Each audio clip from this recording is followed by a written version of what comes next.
vërtet duhet thënë se siç kuptohet në BE dhe këtu BE-ja i jep të drejtë deri diku Serbisë, Kosova duhet urgjentisht të veprojë duke e dërguar draftin e statutit të asociacionit për shqyrtim në gjykatën kushtetuese. Pa e bërë këtë Kosova, atëherë çfarëdo gatishmëri e shprehur nga ana e Kosovës nuk do të kuptohet si gatishmëri e plotë nga partnerët ndërkombëtar dhe këtë nuk besoj se mund ta bëjë dikush në Kosovë pa pasur një qeveri stabile me mandat të qartë. Por çështje tjera që për të cilat si thash palët janë marrë vesh më herët, duhet të zbatohen dhe mund të zbatohen. Bashkimi Evropian megjithatë e ka një levë, ka një mundësi për të bërë presion ndaj palës. Në rastin e Serbisë,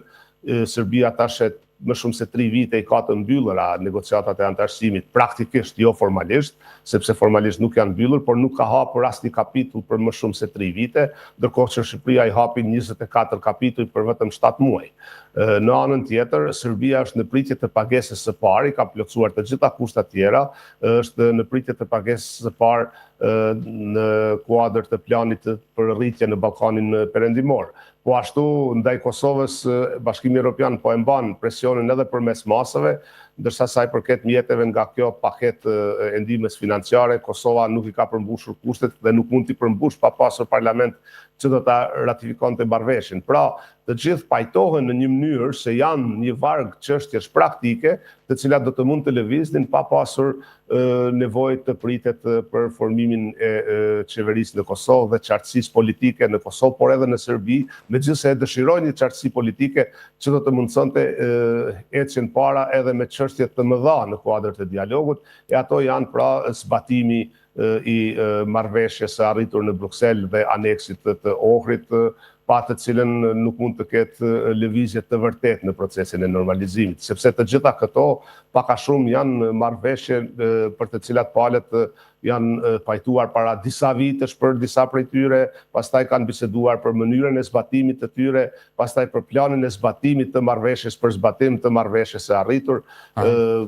Të mos harrojmë se po flasim për një proces që ka filluar para gati 15 vitesh, para 14 vitesh, dhe shumë në atë proces ka pasur çështje teknike që janë diskutuar, disa janë zbatuar, disa nuk janë zbatuar në tërësi, disa po zbatohen kohë pas kohë, por jo gjithmonë, nga problemet që bëhen me kadastrat, me njohjen e diplomave, e përmendi dhe kualifikimeve, njohjen e certifikatave fitosanitare, vendkalimet, shkëmbimi i mallrave, të gjitha këto janë marrëveshje që para shumë vitesh ishin arritur. Mirë, Augustin, anën tjetër ne kur shohim qoftë gjuhësisht nga ajo që transmetohet nga zyrtarët e BE-s, po flas për Peter Sorensen,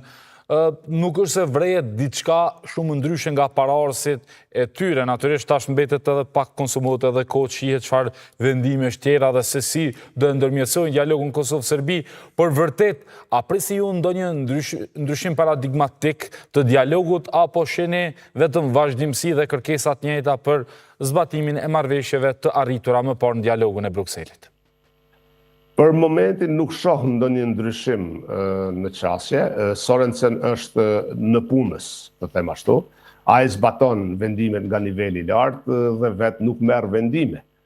Ai mund të raportoj pastaj tek vendet anëtare, tek shefja e tij Kaja Kallas, por nuk kam parë ndonjë paralajmërim të qartë se në cilin drejtim nga aspekti politik do të shkonte dialogu. Kaja Kallas ishte në Prishtinë dhe Beograd, tha se do t'i ftojnë palët për takime, ja i ftuan për takime, por në nivel të kryenegociatorëve, dhe më duket se as Bashkimi Evropian nuk e ka të qartë se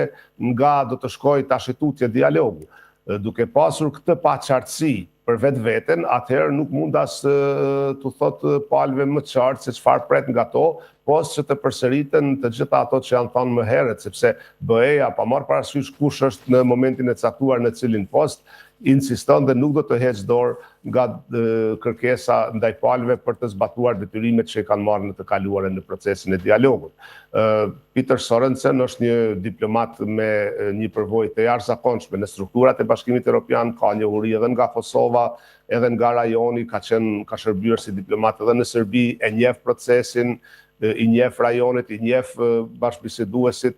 dhe ai për mendimin tim do ta kryej punën në mënyrë profesionale. Por nuk është ndonjë nivel i cili do të mund të shtynte përpara një proces nëse nuk ka vullnet politik në nivelin më të lartë së pari nga të dyja palët, pra në Kosovë dhe në Serbi, e pastaj edhe të vendet kryesore anëtare. Të mos harrojmë se marrëveshja kur u tha nga BE-ja se u arrit, ishte e prezantuar si marrëveshje e propozuar nga Franca dhe Gjermania. Franca e Gjermania nuk është që po flasin shumë në këtë momente, sepse kanë edhe çështje tjera me të cilat do të merren, por prap kthehem tek thelbi i problemit. Thelbi i problemit është mosgatishmëria e Serbisë për të pranuar realitetin i cili shprehet edhe në marrëveshje se duhet të respektojë se Kosova ekziston, të respektojë sovranitetin, integritetin territorial të Kosovës, të mos kundërshtojë anëtarësimin e Kosovës në organizata ndërkombëtare. Të gjitha këto janë çështje të rëndësishme për Kosovën, për të cilat Serbia shprehur se nuk e ka ndërmend të zbatojë. E Bashkimi Evropian nuk ka qenë sa duhet e ashpër për të sankcionuar Serbinë për një qëndrim të tillë, por në kohën e Llajçakut BE-ja është orvatur që ta relativizoj këtë qëndrim të Serbisë, duke thënë se nuk është me rëndësi se çfarë thonë zyrtarët serb në publik, por me rëndësi është çka na thonë neve në takime, dhe atyre kinse në takime u thonë se janë të gatshëm të zbatojnë të gjitha obligimet. Prandaj po them se duhet një kthes të arrihet përmes një qëndrimi të qartë dhe të fortë të fuqive kryesore të Bashkimit Evropian e pastaj edhe të strukturave në Bruksel,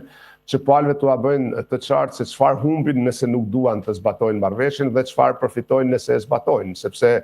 duhet vërtet të ketë edhe përfitime për palët, përfitime të cilat deri tash Kosova nuk i ka parë. Mirë, krejtësisht në fund për humbje dhe përfitimet, besoj e keni parë një debat para disa ditësh, madje edhe zyrtarë qeveritar janë përgjigjur